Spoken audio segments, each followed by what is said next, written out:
안녕하세요. 옛 이야기 방방곡곡을 찾아주신 애청자 여러분 감사합니다. 오늘도 옛 이야기 한 편 들려드리겠습니다. 끝까지 애청해 주십시오.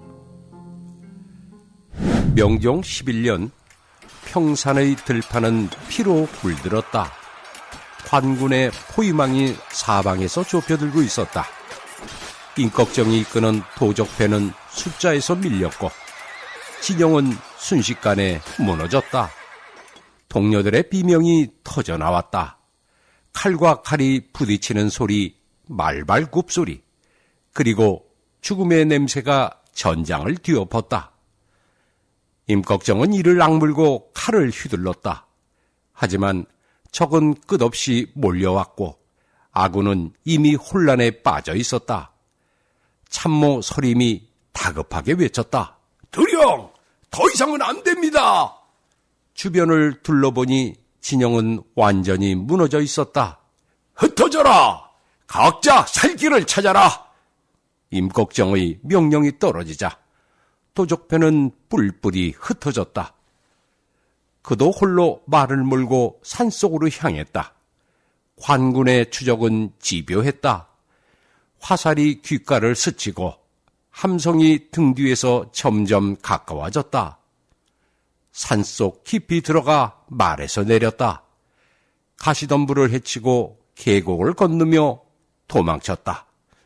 숨소리가 거칠어졌고 온몸은 상처투성이었다. 이렇게 끝날 수는 없다. 이를 악물고 계속 걸었지만 몸은 한계에 달하고 있었다. 밤이 되었다. 산속은 짙은 어둠으로 뒤엎였고 안개가 차욱하게 깔렸다. 임꺽정은 더 이상 한 걸음도 떼기 힘들어 나무 아래 주저앉았다. 차가운 바람이 온몸을 훑고 지나가며 생명을 앗아가려는 듯했다. 의식이 흐려지는 순간 안개 사이로 희미한 등불 하나가 보였다. 사람이 있는 건가? 마지막 힘을 짜내어 등불을 향해 걸었다. 작은 운목이 나타났고 운막 앞에는 백발의 도인 한 명이 고요히 앉아 있었다. 그 옆의 등불은 바람에 흔들리고 있었다. 이상했다. 도인의 주변에는 발자국이 없었고 그의 옷자락은 바람에도 미동조차 하지 않았다.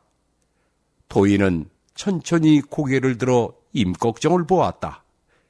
그 눈빛은 깊고 잔잔했으나 어딘가 이승의 것이 아닌 듯한 빛을 담고 있었다. 그대는 무엇을 피해 달아나는가? 목소리는 낮고 차분했지만 산 전체에 울려 퍼지는 듯했다. 임꺽정은 한동안 아무 말도 하지 못했다. 관군에 쫓기고 있어. 도인은 고개를 끄덕이며 움막을 가리켰다. 들어와 쉬어가거라. 이곳까지는 관군도 오지 못할 것이다. 그 말에는 묘한 확신이 담겨 있었다. 마치 이 공간 전체가 속세와 분리된 듯한 느낌이었다. 임꺽정은 조심스럽게 움막 안으로 들어갔다.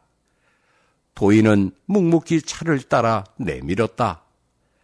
차를 받아 마시자 따뜻한 온기가 목을 타고 내려갔고 신기하게도 온몸의 상처가 덜 아픈 것 같았다. 밖에서는 바람 소리만 들렸다. 정말로 관군의 기척은 전혀 느껴지지 않았다. 한동안 침묵이 흘렀다. 도인은 조용히 불을 지피며 움막 안을 따뜻하게 만들었다. 그런데 이상했다. 불씨를 만지는데도 그의 손은 타지 않았고 연기는 피어오르는데 매캐한 냄새는 나지 않았다. 임꺽정은 이 모든 것이 묘하다고 느꼈지만 지친 몸이 편안함을 느끼자 경계를 불었다. 그대는 누구인가? 도인이 물었다. 임꺽정은 잠시 망설이다 대답했다. 임꺽정이라 하오. 도인의 눈빛이 깊어졌다.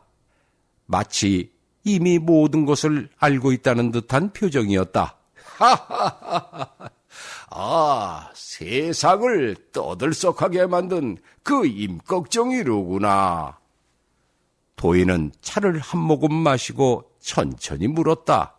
어찌하여 이 길을 걷게 되었는가? 그 질문에 임꺽정은 과거가 떠올랐다. 양주 백정의 아들로 태어나 받았던 멸시와 서름. 나는 양주 백정의 아들이었소. 도인은 고개를 끄덕이며 들었다. 그의 눈빛에는 깊은 연민이 담겨 있었다. 하지만 그것은 단순한 동정이 아니었다. 모든 것을 꿰뚫어보는 자의 슬픔 같은 것이었다. 임꺽정이 말을 이어갔다. 아무리 힘이 세어도, 아무리 뛰어나도 백정의 자식은 백정이라 했소. 명종시대의 혼란함이었다. 간신들이 권력을 주고 탐관오리들이 백성을 짓밟는 암울한 세상. 나는 칼을 들었소. 그것만이 유일한 길이었소. 임꺽정의 목소리에는 분노와 서름이 뒤섞여 있었다. 도인은 잠시 생각에 잠기더니 조용히 말을 했다. 칼로 많은 것을 얻었겠구나. 그 말에 임꺽정은 고개를 끄덕였다. 동료들을 얻었고 명성을 얻었소. 백성들이 나를 의적이라 불렀소. 자부심이 목소리에 묻어났다. 도인은 천천히 고개를 저었다. 그의 주변에서 묘한 기운이 흘러나왔다. 임꺽정은 느끼지 못했지만 움막 전체가 은은한 빛으로 감싸고 있었다. 오늘은 이만 쉬어라. 긴 이야기는 내일 다시 하자. 도인의 목소리는 부드러웠으나 거부할 수 없는 힘이 있었다. 임꺽정은 고개를 끄덕이고 한쪽에 누웠다. 신기하게도 딱딱한 땅바닥인데도 구름 위에 누운 듯 편안했다. 잠이 스르르 들었다. 도인은 조용히 임꺽정을 바라보았다. 그의 눈에서 한 줄기 눈물이 흘렀다. 이승의 인간이 아니라면 흘릴 수 없는 슬픔과 연민이 가득한 눈물이었다. 도인은 손을 들어 임꺽정의 상처를 어루만졌다. 손이 닿지도 않았는데 상처들이 아물기 시작했다. 이 아이를 구할 수 있을까? 도인은 혼잣말을 했다. 밖에서 바람이 불어왔지만 움마가 안은 고요했다. 마치 시간이 멈춘 듯한 공간이었다. 다음 날 아침 임꺽정은 눈을 떴다. 신기하게도 몸이 한결 가벼웠다. 어제의 상처들이 거의 아물어 있었다.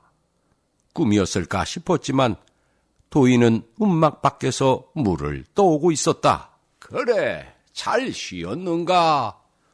도인이 물을 건네며 물었다. 물을 마시며 임꺽정은 자신도 모르게 과거를 떠올렸다. 도인은 아무 말 없이 앉아 기다렸다. 그 침묵이 오히려 임꺽정의 입을 열게 만들었다. 내가 어떤 삶을 살았는지 아시오? 쓴웃음이 나왔다. 양주에서 태어났을 때부터 차별은 시작되었다.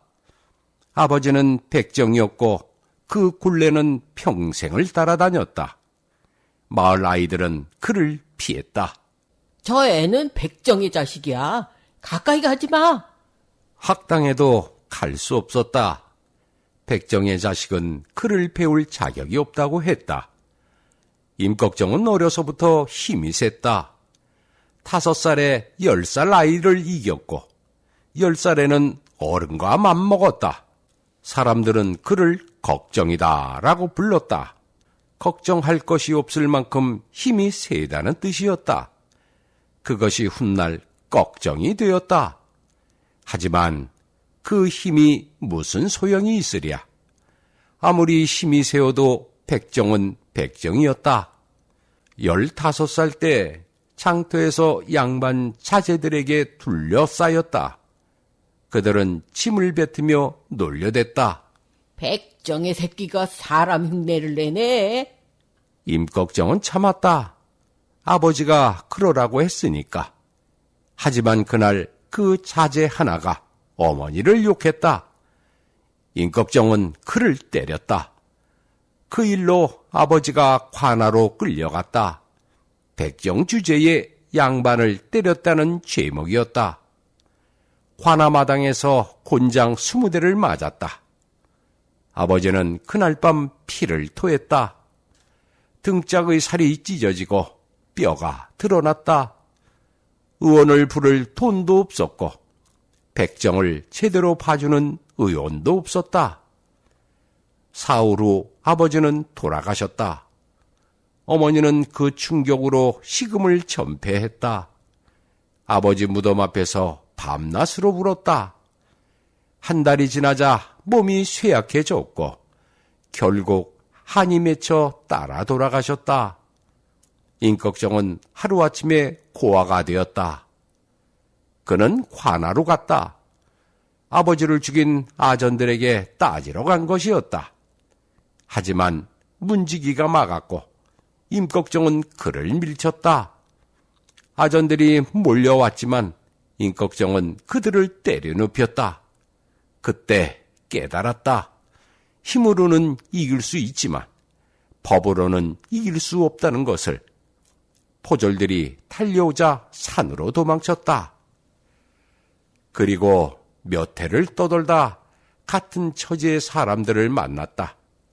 도망친 노비, 파산한 농민, 죄를 짓고 쫓기는 자들, 모두 세상에 원한이 가득한 자들이었다. 그들이 모여 무리를 이루었고 임꺽정은 우두머리가 되었다. 처음엔 탐관오리들의 재물을 빼앗아 백성들에게 나눠줬다. 백성들은 그를 의적이라 불렀다. 하지만 언제부턴가 복수가 되어갔다. 백성을 돕는 것보다 양반들에게 복수하는 것이 더 즐거워졌다. 그 경계가 흐려져 있었다. 도인은 조용히 들으며 고개를 끄덕였다. 그의 눈에는 깊은 슬픔이 서려 있었다. 임꺽정이 겪은 고통이 도인에게도 그대로 전해지는 듯했다. 하지만 도인은 알고 있었다. 이 고통이 임꺽정을 파멸로 이끌 것이라는 것을. 밤이 깊어갔다. 도인은 불을 바라보며 천천히 입을 열었다. 그대는 칼로 많은 것을 얻었겠구나. 임꺽정은 고개를 들었다. 그렇소. 칼이 없었다면 나는 아무것도 아니었어. 도인은 묻지 않아도 이미 알고 있었다. 임꺽정이 칼로 얻은 동료들, 명성, 재물, 그리고 힘. 하지만 그 모든 것이 결국 어떻게 될지도 알고 있었다. 도인의 눈빛이 깊어졌고 주변의 공기가 무거워졌다. 칼로 움켜진 것은 언젠가 칼에 베이는 법이니라. 도인의 목소리는 낮고 무거웠다. 내가 칼로 얻은 모든 것은 결국 칼이 앗아갈 것이야. 그 말에 움막 전체가 미세하게 떨렸다. 임꺽정은 느끼지 못했지만 하늘이 그 말에 반응하고 있었다. 임꺽정은 벌떡 일어섰다. 무슨 헛소리요? 내 칼은 정의를 위한 것이오. 분노가 치밀었다. 하지만 도인은 여전히 차분했다. 정의라고 하는구나. 도인은 천천히 일어섰다. 그의 몸에서 희미한 빛이 흘러나왔지만 임꺽정의 눈에는 보이지 않았다. 칼로 시작한 것은 칼로 끝나는 법이니라. 임꺽정은 분노했지만 반박할 말을 찾지 못했다. 그럼 어찌하란 말이오? 목소리가 떨렸다. 가만히 앉아서 당하란 말이오. 도인은 고개를 저었다. 당하는 것이 아니라 다른 길이 있었다는 것이니라. 임꺽정은 비웃었다. 다른 길? 백정의 자식에게 무슨 다른 길이 있겠소? 도인은 대답 대신 조용히 말했다. 칼은 세상을 바꾸지 못하느니 다만 파괴할 뿐이지. 그 말에 임꺽정은 더욱 화가 났다. 당신은 산속에 숨어 사니 세상을 모르는구려. 도인은 찬찬히 미소 지었다. 슬픔이 가득한 미소였다. 세상을 모르는 것은 그대일지도 모르겠구나. 도인은 계속했다. 그대와 함께 칼을 쥔 동료들, 그들도 칼로 떠날 것이니라. 임꺽정은 부정했다. 내 동료들은 의리가 있고 충성스럽소. 도인의 눈빛이 더욱 깊어졌다. 칼로 모인 자들은 칼 앞에서 흩어지는 법이다. 침묵이 흘렀다. 임꺽정은 분노와 혼란이 뒤섞였다. 도인의 말이 가슴을 찔렀지만 인정하고 싶지 않았다. 당신 말은 틀렸어. 나는 내 길을 가겠어. 그는 움막을 나서려 했다. 도인은 말리지 않았다. 다만 마지막으로 말했다. 칼로 얻는 것은 결국 칼로 잃는다는 것을 기억하거라. 그 목소리에는 깊은 안타까움이 담겨 있었다. 산을 내려가던 임꺽정은 발걸음을 멈췄다. 도인의 말이 머릿속을 떠나지 않았다. 칼로 얻는 것은 칼로 잃는다. 대체 나보고 어쩌란 말인가? 그는 파 위에 앉아 과거를 되돌아보았다. 처음 도적이 되었을 때가 생각났다. 그때는 정말 백성을 위한다고 믿었었다. 관아의 창고를 털어 굶주린 백성들에게 나눠줬을 때가 떠올랐다. 고맙다며 절을 하던 노인들, 울며 감사하던 아낙네들, 그때가 가장 뿌듯했다. 나는 정말 의적이었어. 하지만 그것이 언제부터 변했을까? 명종시대는 혼란했다. 문정 왕후의 수렴청정, 윤원영 같은 간신들의 권력장악, 탐관오리들이 백성의 고열을 짜냈다. 세상이 잘못되어 있었다. 하지만 자신도 언제부턴가 변해가고 있었다. 어느 순간부터 재물을 보는 눈빛이 달라졌다. 이건 백성들 줄 거고 이건 우리가 가지자. 처음엔 조금이었다. 하지만 점점 더 많이 가졌다. 금은 보화를 보면 욕심이 생겼고 그렇게 합리화했다. 양반들을 털 때의 감정도 변했다. 처음엔 정이었다. 하지만 나중엔 복수가 되었다. 백정을 무시하던 놈들, 이제 내가 누군지 알겠느냐? 어느 부자 양반을 털었을 때 그를 때리며 느꼈던 쾌감이 생생했다. 하지만 그것이 정이었을까? 동료들도 점점 거칠어졌다. 필요 없는 폭력을 쓰기 시작했다.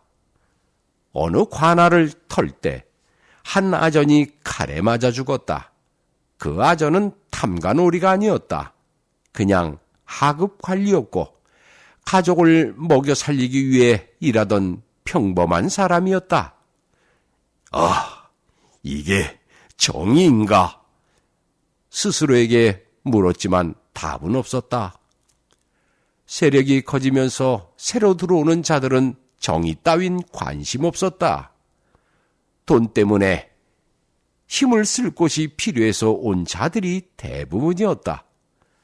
평산 전투전에는 무리가 수백 명이었지만 진정한 의리를 가진 자가 몇이나 되었을까? 도인이 맞았어. 칼로 모인 자들이었지. 관군들이 몰려오자 모두 뿔뿔이 흩어졌었다. 참모 서림이 떠올랐다. 머리가 좋고 계략이 뛰어난 서림. 임꺽정은 그를 믿었다.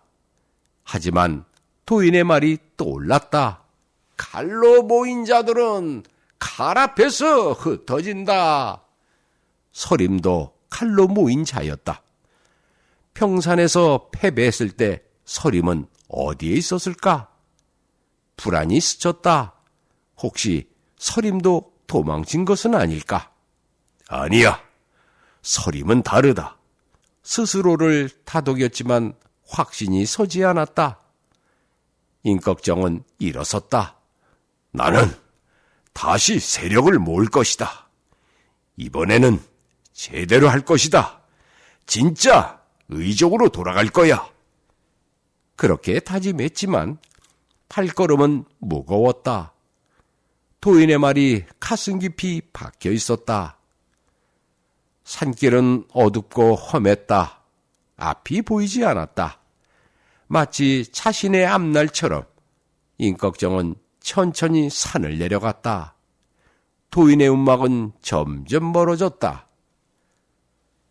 산길을 한참 헤매다 보니 이게 웬일인가? 또다시 움막이 나타났다. 분명 내려가고 있었는데 다시 이곳으로 온 것이었다. 도인은 움막 밖에서 임꺽정을 기다리고 있었다. 하하하하, 돌아올 줄 알았느니라. 마치 모든 것을 예견한 듯한 표정이었다. 임꺽정은 더 이상 거부할 수 없었다. 움막 안으로 들어가 앉았다. 도인은 불을 바라보며 입을 열었다. 그대의 가슴 속을 보니 정의보다 원한이 더 타오르고 있구나. 부정할 수 없었다. 도인의 눈에서 희미한 빛이 흘러나왔다. 그 빛은 임꺽정의 가슴 속을 비추는 듯했다. 백정으로 받았던 멸시, 부모의 죽음, 쌓이고 쌓인 한, 모든 것이 도인의 눈에 보이는 듯했다. 도인은 깊은 한숨을 쉬었다. 묻겠다. 네 가슴에 타오르는 것이 정이냐 원한이냐? 임꺽정은 대답하지 못했다. 정의는 세상을 밝히지만 원한은 제 집부터 태우는 법이니라. 그 말과 함께 움막 안의 불길이 크게 타올랐다. 네가 지른 불씨가 결국 너를 삼킬 것이야. 임꺽정은 벌떡 일어섰다. 나는 아직 할 일이 많소. 세상을 바꿀 것이요. 도인은 조용히 물었다. 길이 보이는가? 임꺽정은 고개를 끄덕였다. 백정에게는 갈 길이 없소. 도인은 천천히 일어섰다. 그의 몸에서 은은한 빛이 흘러나왔고 움막 전체가 밝아졌다. 하지만 임꺽정의 눈에는 여전히 보이지 않았다.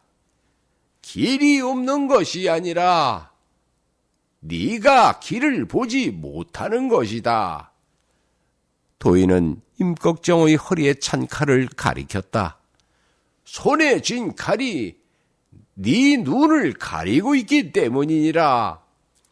임꺽정은 자신의 칼을 내려다보았다. 칼을 버려야 길이 보이고 뜻을 버려야 살 길이 생긴다. 도인의 목소리는 단호했으나 깊은 슬픔이 담겨 있었다.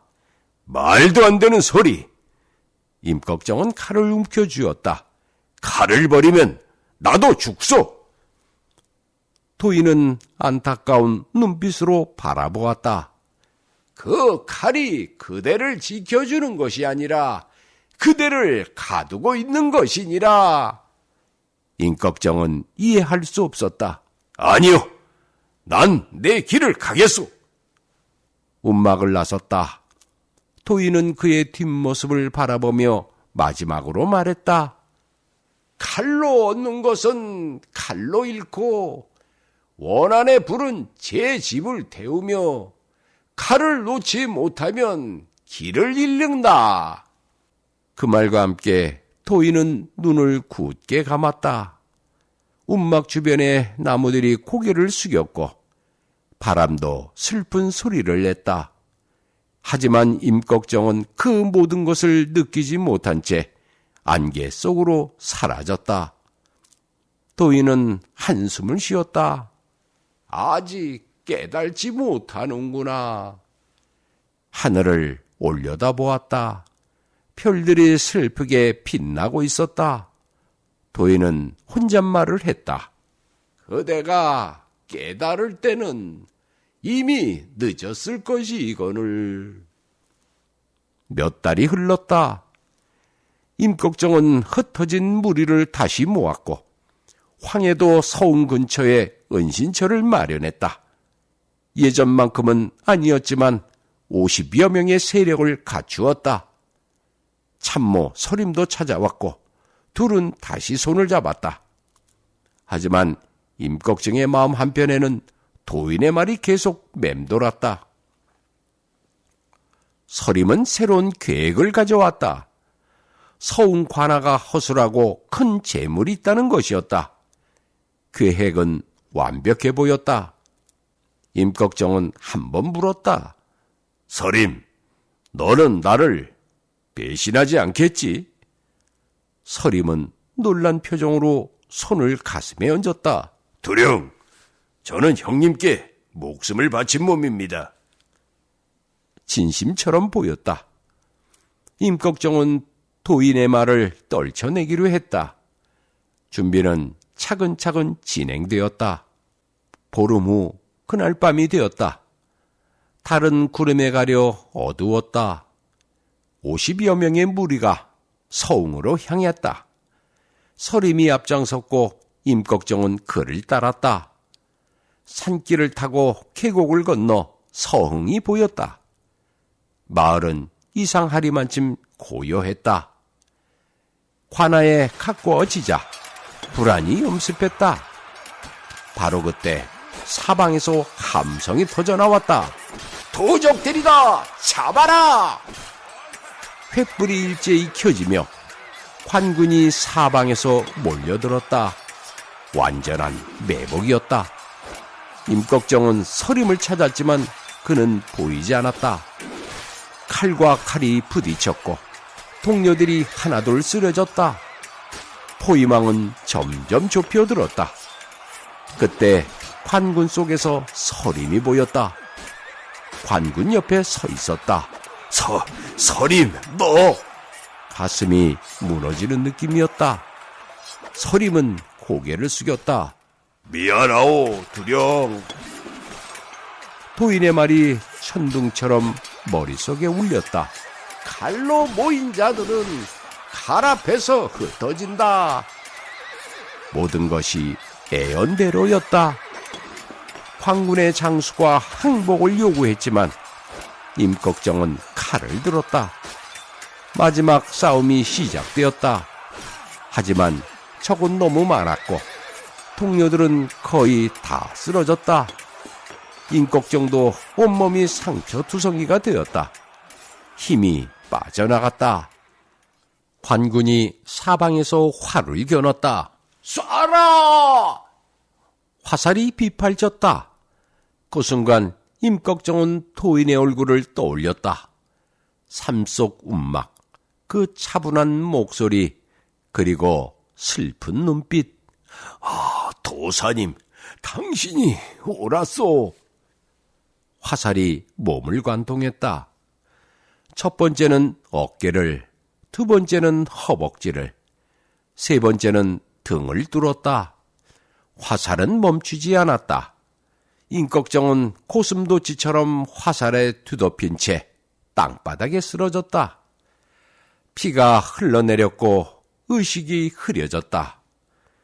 그때 도인의 모습이 선명하게 떠올랐다.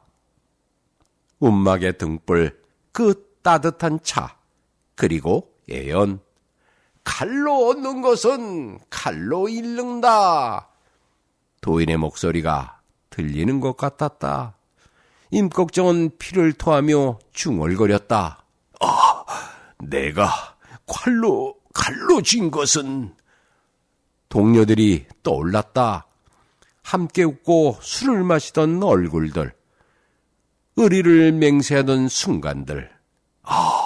모두 칼로 모인 자들이었구나. 평산에서 뿔뿔이 흩어졌고 서림은 배신했다. 명성도 떠올랐다. 백성들이 자신을 의적이라고 불렀던 때 그 명성도 칼로 얻은 것이었어. 하지만 지금은 도적으로 죽어가고 있었다. 재물도 힘도 모든 것이 사라졌다. 결국 칼이 다 앗아갔어. 도인의 두 번째 예언이 가슴을 찔렀다. 원한의 불은 제 집을 태운다. 가슴이 뜨거웠다. 아니, 불타는 것 같았다. 내 가슴에 타오르는 것은 정의가 아니라 처음부터 원한이었다. 아버지의 원한, 자신의 서름, 백정으로 받았던 모든 멸시. 그 원한이 모든 것을 집어삼켰구나. 백성을 위한다고 했지만 실은 자신의 한을 풀려는 것이었다. 내가 지른 불이 동료들을 태우고 나를 삼키고 있어. 눈물이 흘러내렸다. 숨이 가빠졌다. 도인의 마지막 예언이 들렸다. 칼을 버려야 길이 보인다. 임꺽정은 손에 쥔 칼을 바라보았다. 평생을 함께한 그 칼. 이 칼이 내 눈을 가렸구나. 다른 길이 보이지 않았던 이유를 이제야 알았다. 칼만 보고 있었기 때문이었다. 뜻을 버렸어야. 복수에 대한 집착, 원한에 대한 집착, 그것이 살 길을 막았던 것이었다. 칼을 버렸어야 했어. 손에서 칼이 떨어졌다. 하늘을 올려다보았다. 구름 사이로 별이 보였다. 도인의 얼굴이 떠올랐다. 그 슬픈 눈빛, 안타까워하던 표정. 당신은 나를 구하려 하셨구나. 이제야 깨달았다. 도인은 단순한 노인이 아니었다. 그 신비로운 능력, 모든 것을 꿰뚫어보는 눈빛, 그리고 애언. 신령이셨구나. 임꺽정은 숨을 거두었다. 네, 이렇게 이야기가 끝납니다. 임꺽정이 과연 의적이었는지 도적이었는지 의견이 분분하지요. 네, 재밌었다면 구독, 좋아요, 알림 설정 부탁드리고요. 저 방방곡곡 만담꾼 이만 물러갑니다. 건강하시고 안녕히 계십시오.